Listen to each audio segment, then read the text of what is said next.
بسم اللہ الرحمن الرحیم بسم اللہ الرحمن الرحیم اللہم صلی علی محمد عبدک و رسولک وصلی علی المؤمنین والمؤمنات والمسلمین والمسلمات۔ سوال یہ کیا گیا ہے کہ ایک امام کی تقلید فقہ کے اندر کیوں ضروری ہے؟ جواب اس کا یہ ہے کہ ایک آدمی یہ کہتا ہے کہ چاروں ائمہ حق پر ہیں یا نہیں؟ ہم کہتے ہیں چاروں ائمہ حق ہیں، امام اعظم ابو حنیفہ، امام مالک، امام شافعی، امام احمد بن حنبل رحم اللہ، چاروں فقہ حق ہیں اور ان چاروں کے مقلدین جنت جائیں گے، چاروں حق ہیں۔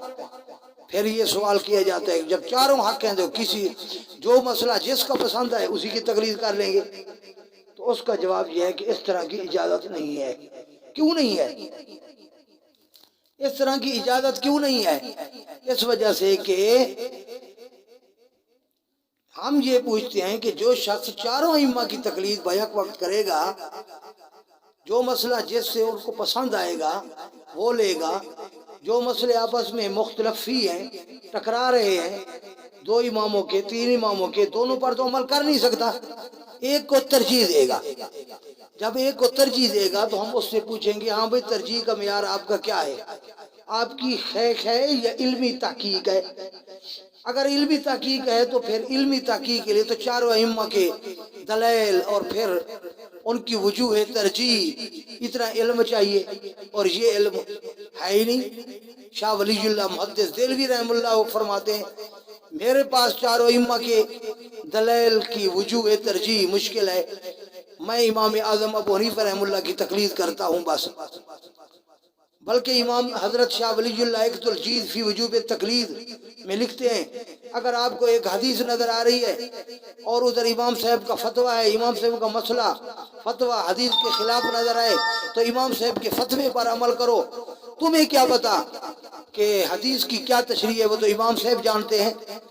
اس وجہ سے یا تو علمی تحقیق ہے یا خیش پرستی ہے۔ علمی تحقیق ہے نہیں کسی کے پاس۔ دوسرے نمبر پر خیش پرستی ہے، اور خیش پرستی تو حرام قرار دی گئی ہے قرآن مجید میں۔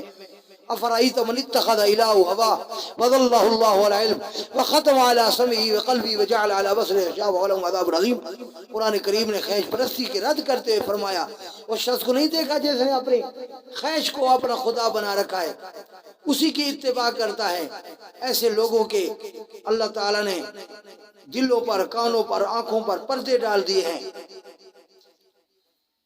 علم پر پردہ ڈال دیا ہے۔ اس وجہ سے حقیقت یہ ہے کہ چاروں ائمہ میں سے کسی ایک کی تقلید کرنی ہے۔ پھر سوال پیدا ہوگا کس کی کرنی ہے؟ جس علاقے میں جس امام کی فقہ ریج ہے اس پر عمل کرو، باقیوں کا ادب کرو۔ ہاں البتہ مکہ مکرمہ مدینہ منورہ مسلمانوں کے مرکز ہیں، ان مراکز کے اندر چاروں ائمہ کی تقلید جاری رہے گی تاکہ ساری دنیا کو پتہ چلے چاروں ائمہ بالکل حق ہیں۔